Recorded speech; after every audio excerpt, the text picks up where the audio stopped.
Hey, Beltosan, if you want to sue, my uncle is a lawyer,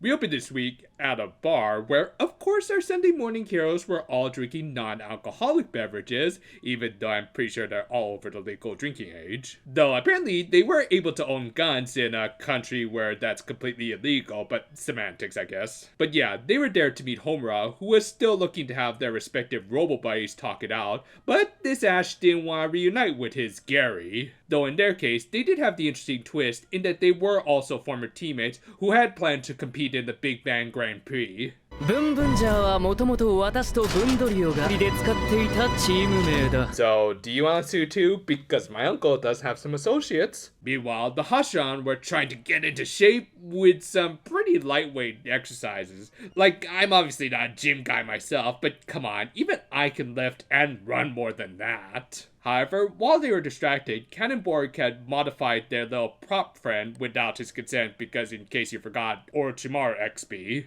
To test him out, they of course needed a monster of the week, so Itasha reluctantly made one out of a treadmill.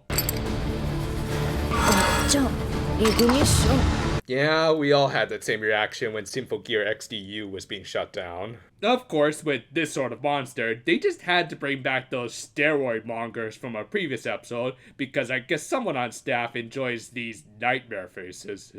Back with the Boonboomger, they managed to at least get Homura to stick around with a drink. トマトジュースですが、お客様のご注文は So, Bloody Mary, and maybe in your case, one spike with a little habanero sauce. Of course, they needed to head out to deal with the monster, but they decided to let Taya talk things out with Homura, as well as set up a reason why they would need to be rescued later. Yeah, legit criticism I do have with the season is the kind of repetitive pattern of having everyone, aside from Taya, get into trouble, forcing the intervention of said Red to save their butts. I wouldn't say it makes them look entirely weak, as it is also clear that Taya needs their help too. It's just been kind of really overdone by this point. Still, at least it does lead to stuff like this.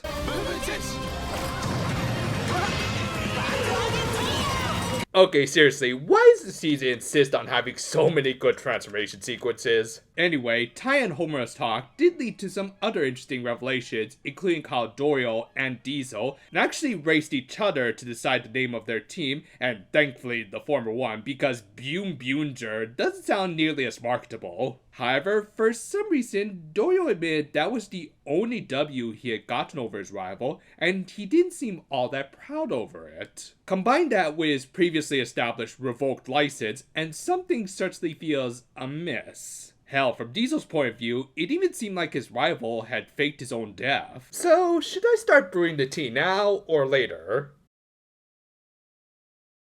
Back with the rest of the team, they had been pinned down by the monster, even though Mira and Ishiro probably could have just dropped their weights. I mean, I guess they could have been magically attached to them, but it wasn't well established. Still, as we said, with his team in danger, and having planted the seeds for later developments, Taya decided to head out. Though before going, Homer reiterated how he didn't give a crap about this planet they used to call home. 俺たちがやりたいからやってる。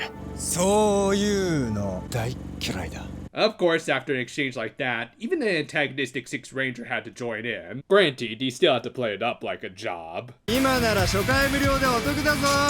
Everybody gets one. And since we were still in the middle of this guy's intro arc, he was still being portrayed as being overpowered, for now at least, though again, he was at least pulling it off with a lot of style, and his controller was justifiably effective thanks to its good attack coverage. From there, we then got the giant monster fight of the week that usually would have happened after a CGI chase, but Cannonborg's modifications circumvented that. I mean, to be fair, it was starting to get pretty repetitive. Like, I think the creators legit realized that they had done pretty much everything they could with these chases, that in the long run would be a bit more of a needless CGI expense, so they did away with them, whilst also trying to develop this evil general's cruelty, so yeah, good call I think. Anyway, our heroes of course formed their signature mech out of Dorio, but so did Homura and Diesel, who became the Boonboomger, who, yeah, even kind of looks like the Kamen Rider. Also, right off the bat, I have to give praise to these practical effects. Like, I think this might be an actual working go-kart to design, and I think a puppet driver, at least based on what we'll see later, but yeah, it just looks awesome. It also kind of proves the importance of practical over CGI effects, even though I do understand why they need to use them sometimes, like having this monster take on his quote-unquote shocking second form.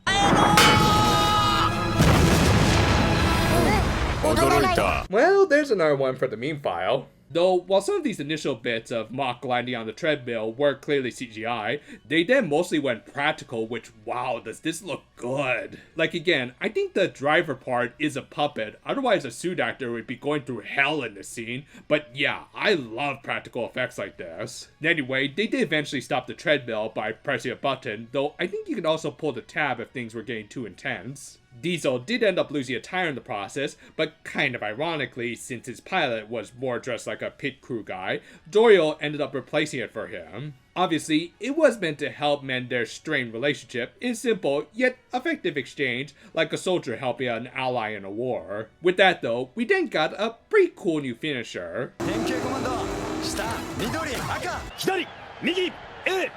And after the fight, Diesel assured his friend that he was at least satisfied with this outcome, which makes sense. I mean, they're still not quite friends, but I think it really was more about him just wanting recognition from his old friend and rival, who seemingly faked his own death. Just knowing that they still had a mutual respect for the other was enough for now at least. However, his partner still had some issues that seemed to be what was driving him all the way into outer space and away from his home planet. Issues that Cannonborg would seemingly take advantage of, as our episode ended with Ishiro digging up some intel about their reluctant ally's tragic backstory, I'm guessing. So far, I gotta say, the 6 Ranger arc has been pretty strong, especially this episode. It planted a lot of intriguing seeds that could lead to some developments not just for the new guys, but also Doyle, and in turn the wider plot involving the Grand Prix. Combine that with some impressive new practical effects and props, and yeah, this season is really making me start to realize what the past few have been missing with their giant mech fights.